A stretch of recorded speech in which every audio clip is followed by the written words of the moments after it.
She's wearing glasses. You know, her name is Nothando Ntshingila. She's based in Midrand. She's a collector, a seller of pre-loved luxury bags, shoes, clothing, and she's actually a personal shopper as well.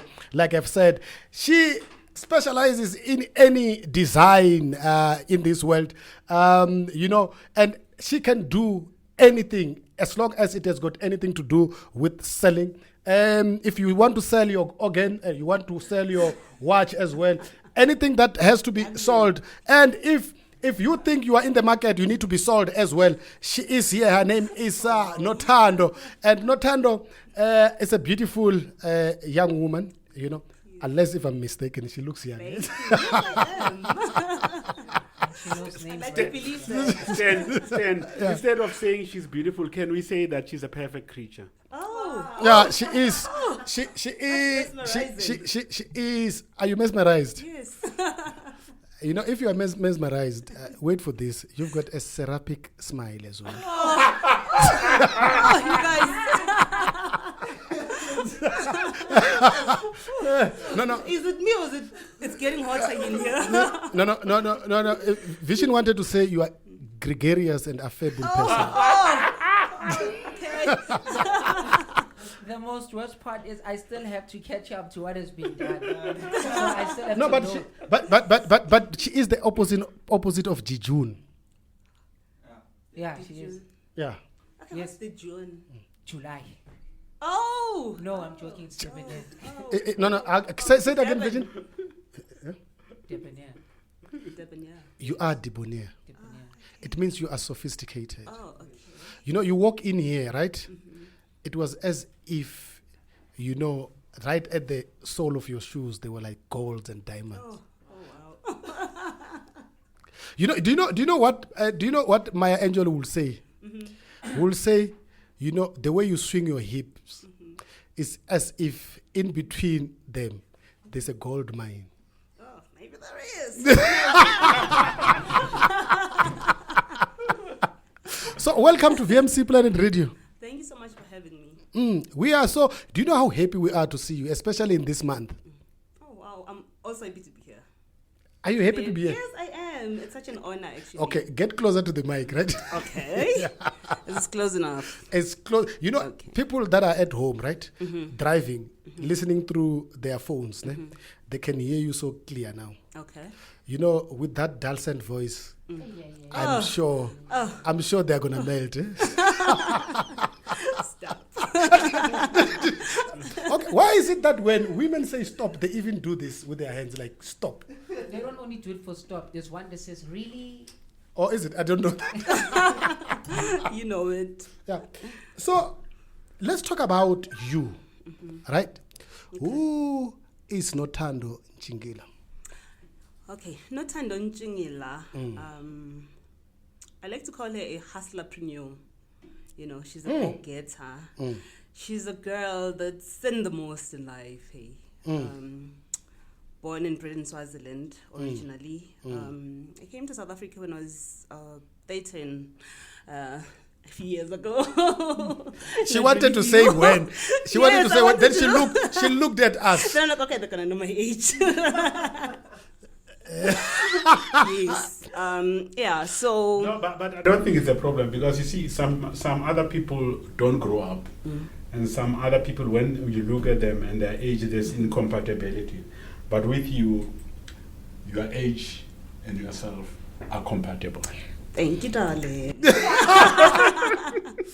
When Dr. Mathebula left home this morning, he did not know he was going to end up being called a darling. And not to say he's not a darling, he is. I just feel like I'm gonna like look at my dictionary for words also. So that Like darling. No. So I can also get a thank you, darling. Oh, okay. So you are a Hustlerpreneur. Okay, hustlerpreneur. Yes. That's a very interesting concept. Eh? Did you come up with it? Not really. It's been there. I think I heard it from Uzalo, I think. Well, for me, it says I'm a woman who does like so many different things, you know, to make money.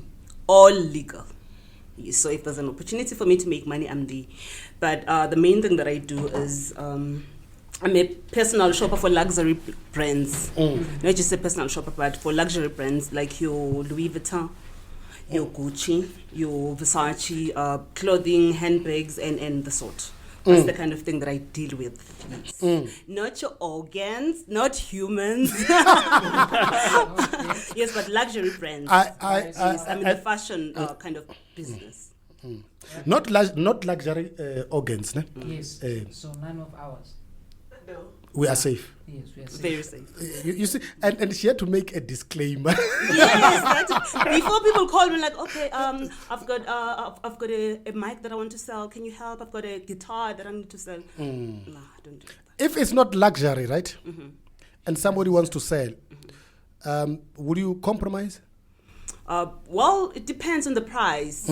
Yeah, I wouldn't do something that is, for instance, less than 5,000. 5,000 has to be the least your item is to cost. And I'm guessing it's because of the brands you just named. Right? Yes, yeah, that's because of the brands. How do you differentiate with the brands? I mean, there's a lot of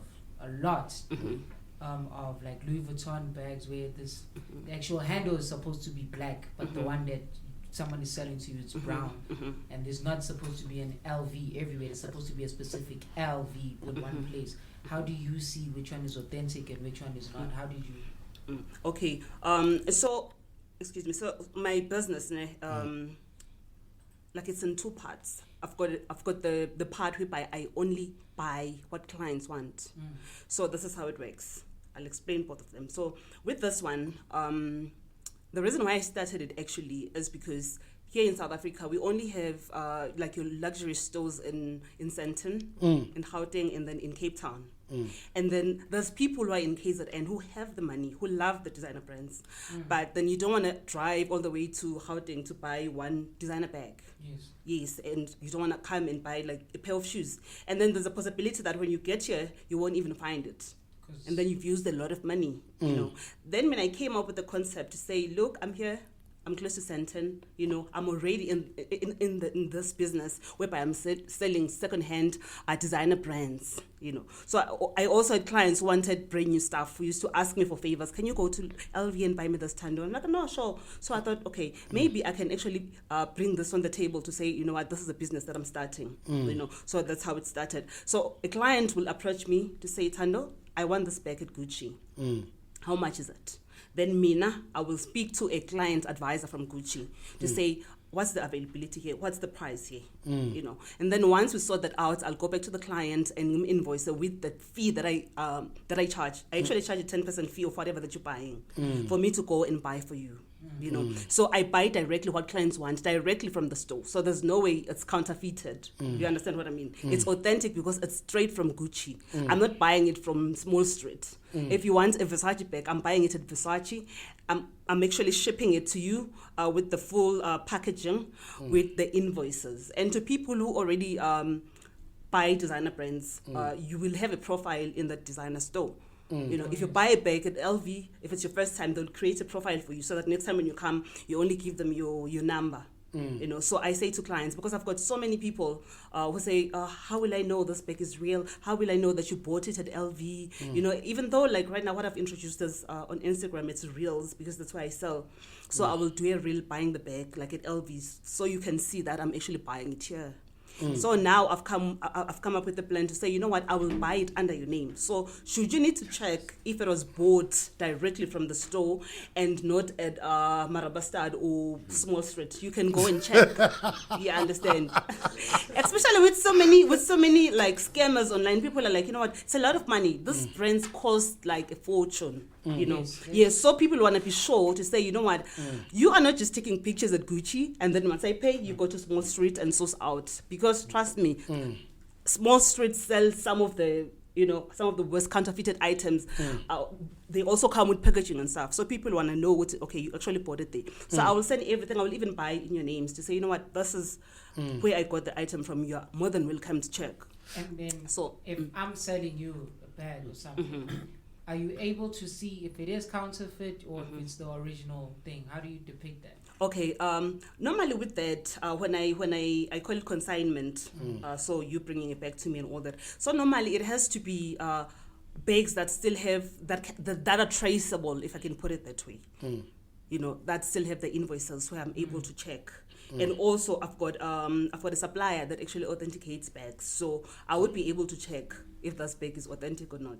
And trust me, there's people who have tried their luck with me, you know, who have tried to bring bags that are authentic to say, you know what, I bought this bag overseas and please help sell it for me. And I'm like, darling, please, I've been in this business for 6 years. You know, some of the counterfeits you can just easily see. Well, if you're in that space, like if you're in that business, I can easily see that, you know what, this is not it. First, there's so many things that you need to check, but you know, you learn as time goes, like you empower yourself, you know, with knowledge. I always tell people when someone says, please teach me how to see if a bag is real or not. And I'm like, darling, I can never teach you that, because, you know, you learn, like it takes a lot of learning. You know, I'm still learning even now, because, you know, there's the diversity of brands is amazing. I'm still learning new brands even today. You understand? Very interesting. Maybe the other question that we skipped is that you resigned from your job, right? Yes. To do this. Yes. Is it that successful to a point where, you know, leaving your job is worth it? Okay, you know, for me, actually, I've always known that I'm called for business. It's a calling for me. So, you know, when I was actually working at a media company as a receptionist. When I started, I started training as a camera assistant. Then I was like, nah, this is not for me. I can't be behind the camera and doing all those things. So then I started working as a receptionist. But I was never happy with that. And then I actually started selling clothing before the whole luxury thing. I started selling secondhand clothing. While I was still working, I was doing it part-time, you know, because I've always loved vintage stuff. I've always loved exclusive stuff, you know. You know, I would buy izinto from umama othengisayo rather than go to a shop, you know, with the idea that, you know what, I'm the only one who's going to have that dress. Because these are stuff that are from abroad and, you know, from all those charities and all that. So that's how I started. I started sourcing out vintage clothing. You know, I would go on Saturdays in Joburg, we call it Guadinosa, you know, and, you know, I would just buy clothes, they go home, wash them and model them. That's how I started, actually. And then later on, I started the bag business. It kind of found me. And I started the bag business. And then that's where it started working out for me even more. Then I realized that, you know what, I can't do both, because I hardly had time to rest. I was working Monday and one Saturday two Saturdays in a month. So I hardly had time to rest. You know, there were no off days in my job. You were only allowed like a leave. Okay. So on Saturdays where I'm off, you know, I would have to go to Josie and buy clothes and, you know, be busy. I never really had time to rest. I've went as far as Zambia to source out stuff. So after Kwadunuza, then you decided you're going to go only, like exclusively into luxury this time around. So the idea for going into luxury, how did it come about?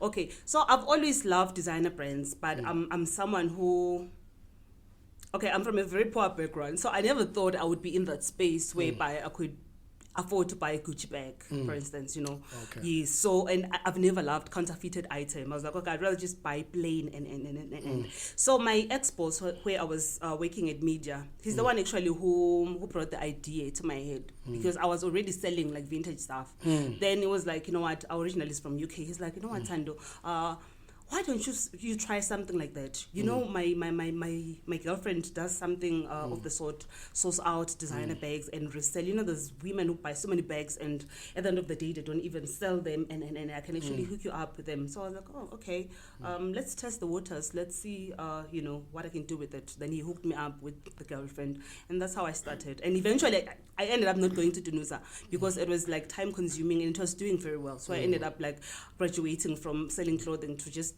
dealing with brands, you know. And then from those second-hand brands, now I'm shopping luxury. And I'm actually planning to start traveling abroad next year because we don't have all brands here. We have a few actually in South Africa. So I've got clients who say, you know, I want Christian Dior, I want a Chanel bag, but we don't have them here. Okay. So for now, I'm just trying to build, you know, the clientele so that I can start traveling from next year. So let's look at the demographic of your customers, would you say most of them are male or female? Almost 100% female. Oh, Okay. Like maybe like a portion is male, maybe like 5% actually, really. So when you look at me, what sort of thing do you think I can buy? Let's see. I wanted to say that actually. Okay. I wanted to say that actually. You got this. Yeah. They say you got this. Versace. So, Mr. Stan, I can also sell you, but I won't. Yeah, you cannot snitch the business, right? You know. No. So I was guessing a brand because you were male. Oh, okay. Yes, Oh, Versace. okay. Yeah, Versace would definitely do, and Dolce & Gabbana. I love such brands because they're not so loud, as compared to your Gucci's. I mean, everyone likes Gucci, and it's one of the brands that are counterfeited the most. Gucci and Louis Vuitton. Yeah, I just want to Please. ask you one question. Yes. That is not, an intelligent question in any way. That our society is full of job seekers, and then I can see that you are a job provider. How do we actually turn the tide around, where we can make our young women to be job providers as opposed to be job seekers? Okay, you know what I always say. I always say we cannot all be 9 to 5s. And we cannot all be into business. Firstly, I get a lot of people who say, I want to start a business, and I'm like, you know what? First, you need to have a passion for something. You need to have a passion for whatever business of Nugians. You need to have a passion for it. And with job creation, it has to be something when I because some people. But when a space whereby it's me. I'm doing this for myself. We understand it's all about me. So it also depends on the kind of business that you choose to have. Like me, for instance, I do have an assistant. Well, not full-time assistant, but I do have an assistant. Somebody who drives me around normally. If I'm not able to do certain stuff, he's the one who does them for me. I'm not sure if I've answered you. You have. You have. Now, your customers are they only South African customers or outside of South Africa as well? I do have clients abroad. I've got a client in Australia. I've got a client in UK, and then also in Canada. Recently, I had a client who wanted to gift someone. She's originally from Zim, but she's a citizen in Canada now. She wanted to gift someone a gift at Gucci, and then she found my page on Instagram. Then she approached me. I was able to help her gift her loved one who's here in South Africa. Yeah. So because the reason I was asking that is that we've got listeners like all over the world, and somebody is listening and they want to get in touch with you, and then they want you to assist them in one way or the other with regard to the luxury goods that you actually sell. How do they reach you?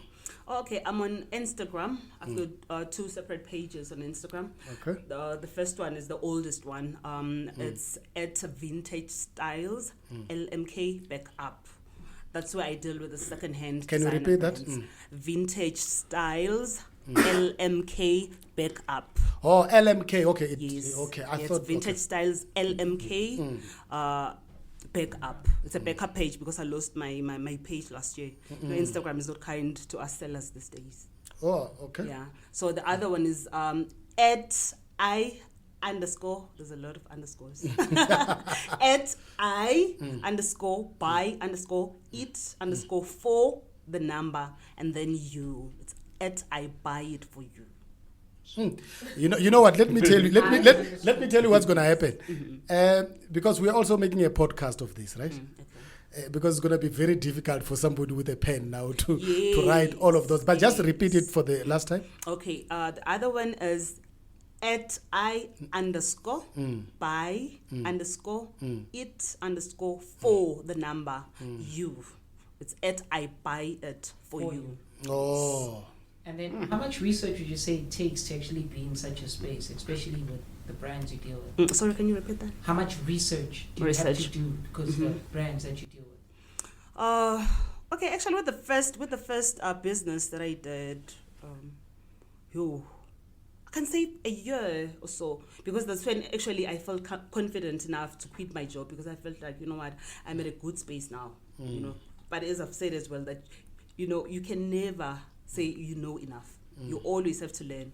But with this new personal shopping business, this one is still new. It's still a baby. I'm still growing it. You know, there's so much that I want to do with it, but it's still new.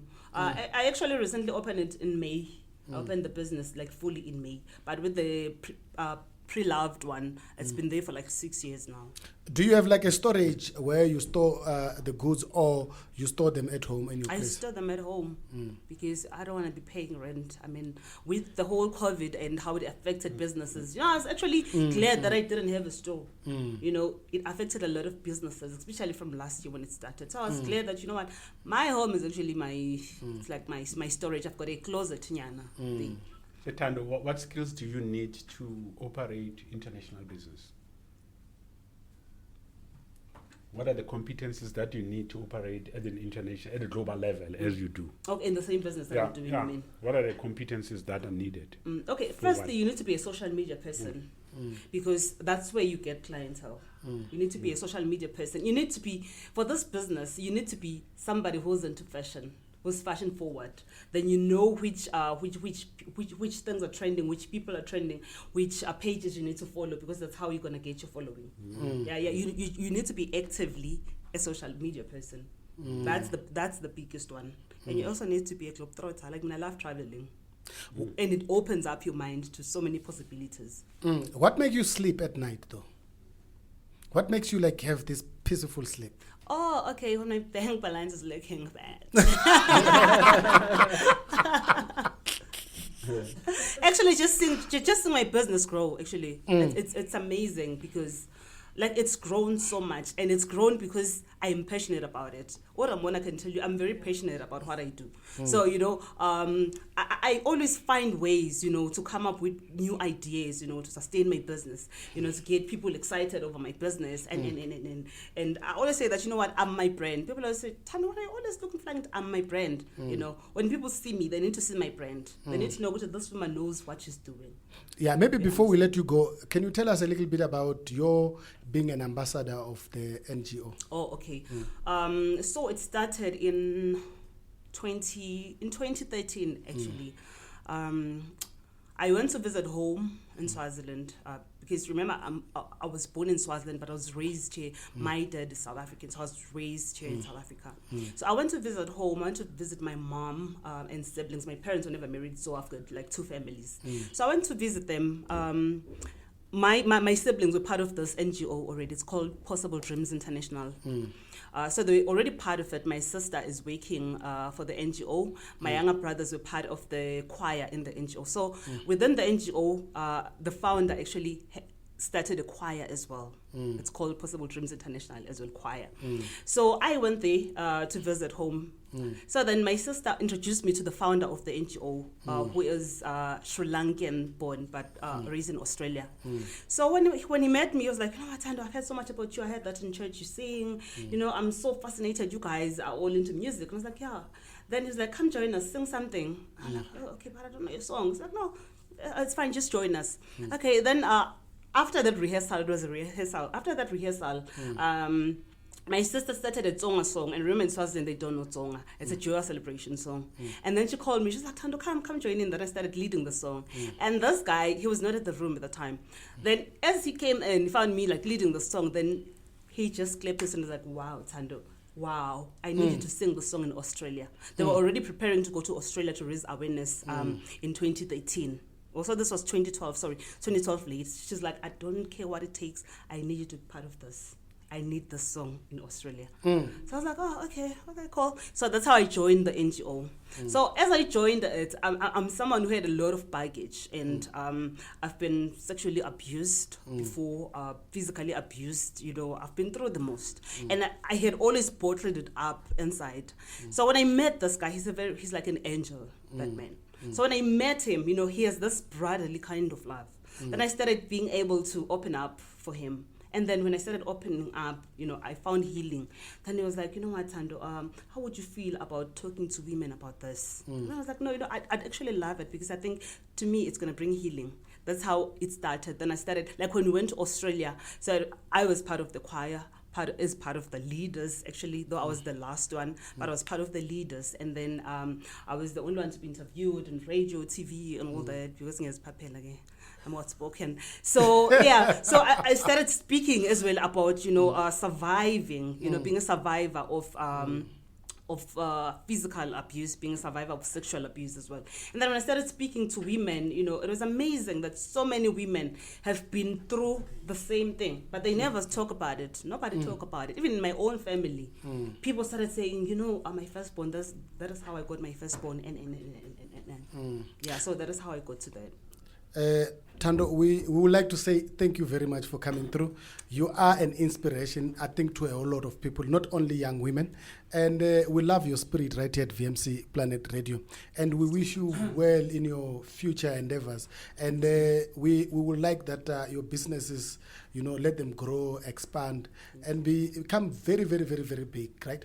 But you're not going to go without, just one tune, and also telling people where they're going to be able to get a hold of you, like everything else that they need, so that they can be able to get some business from you as well. Yes, and you also have 2 questions from a listener. So, Oh, okay. Yes, right now. The first question is, what challenges do you encounter in your business? Okay. The first challenge that really gets to me is. Firstly, the stuff that I sell, normally I don't source it out locally, unless it's the consigned items. So they're coming from abroad. So I normally get delays with customs, especially now with the whole COVID. Getting in used items in the country is almost impossible. And with new clients, it's not easy. Like to convince them that, I'm not scamming you. I just have a delay with customs and. So that's the biggest challenge that I have. But with people who've been with me for long, it's not as hard, because sometimes it can take like a month for customs to release stuff, and sometimes stock can come and they release it in 2 days. Okay. And the other question is, how can one take advantage of using social media to do the same business as yours? Okay. Firstly, you need to be existing in social media, number one. You need to have already your account, even if you're not that active, but at least have an account with social media. Then, once you know like what you want to sell, it's easy, because now you know the kind of clients to look for. And mind you, Instagram has introduced what do you call it?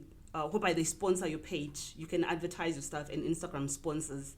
So it's not like back in the day when we started, Tina, it was just word of mouth, and you just trying to browse through different pages. Now you can just pay for Instagram to sponsor your page and advertise it, and get clients who follow pages similar to yours. So now it's even easier.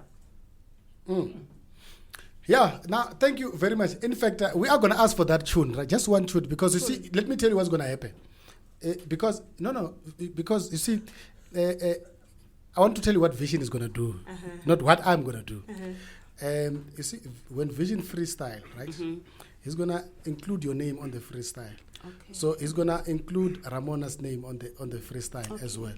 So that is going to be a very beautiful thing. So then you will be required to also, hum a note, It doesn't have to be anything, can be a falsetto or whatever, but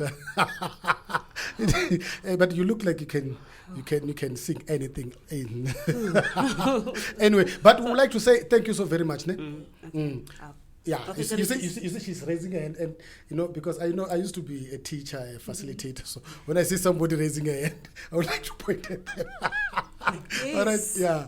Because I don't like to just jump in, Yes. Yeah, so I just want to encourage women out there, especially young women. See, I actually completed my matric at 26. Oh, that's... I couldn't complete my matric when I was 18. But you see, the good thing is that finally you realize that you needed to complete it. Yes, that's what I want. Yeah, that's what I want to say. I completed it. I went back to school at 26 and got my matric. I got my first job at 28. At 30, I resigned. I was like, I'm not going to work for anyone. So, I hear a lot of young people saying, mdala, I can't do it. And I'm like, child, please. If I was able to do it, like much, I'm in a point in my life. I'm not where I want to be, but I'm at a point in my life whereby, you know what, I'm doing very well for myself. I can afford things that I need. I can afford to take care of my family. And all this started late in life. But because I had a positive attitude towards life, I believe that, you know what, life has so much to offer for me. And I went out there, you know, I didn't take any easy way out. I went out there to grab it. So it's never late. Dr. Mathebula, it is not the what? Yeah, it's not the heights to which a man climbs that matters, but Thank the depth you. from whence he came. Exactly. And also, we may also say that the road to success is always under construction. You'll never arrive. On that note, I wanted to say we are not sending her off, right? We're just gonna play. Let's play a song from somebody that we all know here. His name is Skeptic Monk. I know Ramona will know the person. All right, but thank you so very much. We really appreciate you coming through. Thank you so much for having me. So that was Nothando. You know, how do you say Ntshingila or Ntshingila? Ntshingila. Or Ntshingila? Yes. Maybe we'll add something. Nothando, we're going to add another name. Angel. She's an angel. Yeah, exactly.